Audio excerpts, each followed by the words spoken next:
अस्सलामुअलैकुम वरहमतुल्लाहि वबरकातुहू। अज़ीज़ साथियों, आज की वीडियो बहुत ही अहम है। आप ध्यान से देखें। मैं इस वीडियो को शुरू करने से पहले जो सबसे अहम जानकारी है उसको मैं आपको दिखा देना चाहता हूँ। मिसाल के तौर पर मैंने यहाँ पे YT स्टूडियो ओपन किया और इसके अंदर जो कुछ भी इंग्लिश लिखा हुआ है या उर्दू है उसको इंग्लिश में, या इंग्लिश है उसको उर्दू में, या हिंदी में, किसी में अगर आप कन्वर्ट करना चाहें तो करके देख सकते हैं। मिसाल के तौर पर आप यहाँ पे देखिए, ये एक कमेंट है कि आपको नया मोबाइल बहुत बहुत मुबारक हो, मोबाइल कितने का लिया है। तो ये उर्दू में लिखा हुआ है, मैं इसे इंग्लिश में देखना चाहता हूँ। तो इसको इंग्लिश में देखने के लिए मैं देखिए यहाँ पे इसको पकड़ के लाया और इसके ऊपर जाकर छोड़ दिया। तो यहाँ पर देखिए लिखा हुआ आ गया, congratulation to you new mobile, how much is the mobile. तो ये इंग्लिश में करके दे दिया। यही नहीं बल्कि आप अगर इसे व्हाट्सएप में इस्तेमाल करना चाहें, यानी कोई साथी आपको इंग्लिश में लिखकर कुछ भेजे हैं और आपको इंग्लिश नहीं आती या हिंदी में लिखा हुआ है, हिंदी नहीं आती, इसी तरीके से जो भी ज़ुबान आप जानते हैं या नहीं जानते हैं तो आपको टेंशन लेने की ज़रूरत नहीं। आप यहाँ पे देख सकते हैं, मैंने यहाँ पर लिख रखा है हाउ आर यू। तो इसकी उर्दू क्या है अगर जानना चाहते हैं तो इसके ऊपर लाकर छोड़ दें। यहाँ पर लिखा हुआ है क्या हाल है। इसी तरीके से आप कुछ भी लिखना चाहें आप यहाँ पर लिख सकते हैं और उसको अपने मनपसंद ज़ुबान में अपने दोस्तों के पास शेयर कर सकते हैं। मिसाल के तौर पर मैंने यहाँ मैसेज के खाने में लिखा आपने क्या कहा, यानी कोई मुझसे बात कर रहा है, मैं पूछ रहा हूँ उनसे कि आपने क्या कहा। तो इसको मुझे इंग्लिश में करके भेजना है, तो ये मैं इसको पकड़ के लाया और यहाँ पर लाकर छोड़ दिया। जैसे ही यहाँ पर इसके ऊपर लाकर छोड़ूंगा ये इंग्लिश में ये खुद ब खुद दे देगा कि व्हाट डिड यू से, आपने क्या कहा। तो इसे मैं अगर भेजना चाहूँ तो आप यहाँ पे इस तरीके से शेयर कर दीजिए। तो जो भी ज़ुबान आप जानते हैं और उसे इंग्लिश में, हिंदी में, उर्दू में करके भेजना चाहें तो वो इसमें बआसानी कर सकते हैं। और भी बहुत सारी जानकारियाँ इस वीडियो के अंदर दूंगा। अगर आप इसका सही इस्तेमाल करना चाहते हैं तो वीडियो को आखिर तक देखें। देखिए, इसके लिए आपको एक यू डिक्शनरी ऐप की ज़रूरत पड़ेगी, लिंक डिस्क्रिप्शन में मिल जाएगा। लेकिन जाने से पहले आप इसका सही यूज़ समझ लें कि इसका सही इस्तेमाल किस तरीके किया जाता है और इसके अंदर क्या क्या चीज़ें हैं मैं मुख्तसर में बताना चाहूँगा। तो देखिए, सबसे पहले आप U dictionary app play store से डाउनलोड कर लें और जो अभी आप म्यूज़िक ट्रांसलेट देख रहे थे उसको इनेबल करने के लिए यहाँ नीचे इसके ऊपर क्लिक करें। आप गौर से देखें, यहाँ पर देखिए एक सेटिंग का ऑप्शन मिलेगा, आपको इसी सेटिंग के ऊपर क्लिक करना है। तो सेटिंग के ऊपर क्लिक करने के बाद यहाँ पे म्यूज़िक ट्रांसलेट का ऑप्शन मिल जाएगा, इसके ऊपर आपको क्लिक करना है और उसके बाद यहाँ पे इनेबल म्यूज़िक ट्रांसलेट, ये आपका अनइनेबल होगा इस तरीके से। तो आपको क्या करना है, इसे इनेबल कर देना है। जो ही इनेबल करेंगे आपके सामने ये इस तरीके से आ जाएगा जैसा कि आप देख रहे हैं। उसके बाद यहाँ पे देखिए ये एक ज़ुबान सेलेक्ट किया हुआ है इंग्लिश, और यहाँ पे मैंने इसको उर्दू कर रखा है।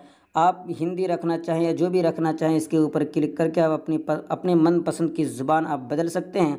यानी इसका मतलब ये हुआ कि कहीं भी अगर इंग्लिश लिखा हुआ हो तो उसे उर्दू में करके दे देगा, उर्दू कहीं लिखा हुआ तो उसको इंग्लिश में करके दे देगा, या जो भी ज़ुबान आप सेलेक्ट करेंगे उसमें ये करके आपको बआसानी दे देगा। लेकिन बाज़ मोबाइल में इस तरीके से हुआ करता है कि ये म्यूज़िक ट्रांसलेट काम नहीं करता है। तो अगर आपके मोबाइल में भी काम न करे तो आप सबसे पहले सेटिंग के अंदर जाएं और यहाँ पे एक सेटिंग तलाश कर लें। जैसा कि मैं आपको एक तलाश करके दिखा रहा हूँ, मैं यहाँ पे लिख रहा हूँ डाउनलोड सर्विस। देखिए, मैंने यहाँ पे डाउनलोड सर्विस से तलाश किया तो आप यहाँ पे ये दूसरे नंबर पे देख सकते हैं मोर डाउनलोडेड सर्विसेज। तो इस तरीके से आ गया, तो मैं इसी के ऊपर क्लिक कर रहा हूँ और उसके बाद यहाँ पे यू डिक्शनरी देख रहे हैं, इसके ऊपर आपको क्लिक करना और ये आपका अनइनेबल होगा तो इसे आपको इनेबल कर देना है और यहाँ पे अलाउ कर देना है। तो ये म्यूज़िक ट्रांसलेट आपके मोबाइल में भी काम करने लगेगा। उसके बाद इसको पकड़ें और जहाँ पे भी जिसकी ज़ुबान तब्दील करना चाहते हैं, देखना चाहते हैं क्या लिखा हुआ, उसके ऊपर लाकर छोड़ दें।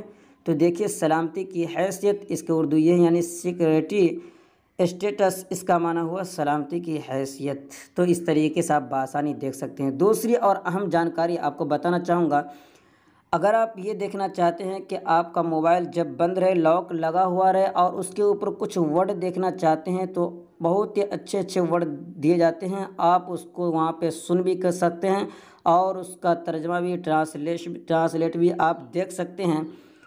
तो इसको अगर आप इनेबल करना चाहें कि आपके होम स्क्रीन पे कुछ वर्ड आते रहे मनपसंद के, ताकि आप रोज़ाना कुछ ना कुछ याद करते रहें। अगर आप इंग्लिश पढ़ते हैं, इंग्लिश सीखना चाहते हैं तो ये तो आपके लिए बहुत ही मुफीद होगा, क्योंकि मैं भी इसी तरीके से करता हूँ। बहरहाल उसको इनेबल करने के लिए फिर उसी तरीके से सेटिंग के अंदर जाना है। सेटिंग के अंदर जाकर आप यहाँ पे देख रहे हैं वर्ड लॉक स्क्रीन, इसके ऊपर आपको क्लिक करना है। उसके बाद ये भी आपका अनइनेबल होगा तो इसे आपको इनेबल कर देना है। और जिस कैटेगरी के मुताबिक आप लॉक स्क्रीन पे वर्ड चाहते हैं आप यहाँ पे सेलेक्ट कर लें। उसके बाद जिस ज़ुबान में उसका ट्रांसलेट चाहते हैं, देखिए लैंग्वेज फॉर मीनिंग्स, ये किस में रखना चाहते हैं। मैं यहाँ पे उर्दू में कर रखा हूँ, तो आप जिस ज़ुबान में रखना चाहें रख सकते हैं। तो आपके होम स्क्रीन पे इस तरीके से दिखाएगा। आप इस माइक पे क्लिक करके सुन सकते हैं कि ये क्या है, और नीचे एक बार स्क्रीन पे हल्का सा हाथ लगाकर नीचे उसका तर्जमा भी देख सकते हैं, ट्रांसलेशन भी देख सकते हैं।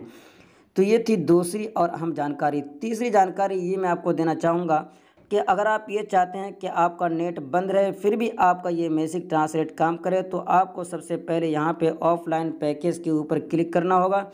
और उसके बाद यहाँ पे जो देख रहे हैं ऑफलाइन डिक्शनरी और उसके बाद ऑफलाइन सेंटेंस ट्रांसलेशन, आपको इन दोनों को डाउनलोड कर लेना है। ये ऑफलाइन डिक्शनरी का मतलब ये हुआ कि छोटे छोटे वर्ड आप अगर उसके ऊपर मैजिक ट्रांसलेट को रख कर तर्जमा करना चाहें तो कर सकते हैं। और ऑफलाइन सेंटेंस ट्रांसलेशन का मतलब ये हुआ कि जो कुछ बड़े बड़े जुमले सेंटेंस अगर आप बनाकर उसको कन्वर्ट करना चाहें नेट बंद करके भी तो आप बआसानी कर सकते हैं। वरना अगर आप इन दोनों को डाउनलोड नहीं करेंगे तो आप नेट बंद करके इसको इस्तेमाल नहीं कर पाएंगे। जब तक आपका नेट खुला हुआ न रहे तब तक आप इसको यूज़ नहीं कर पाएंगे।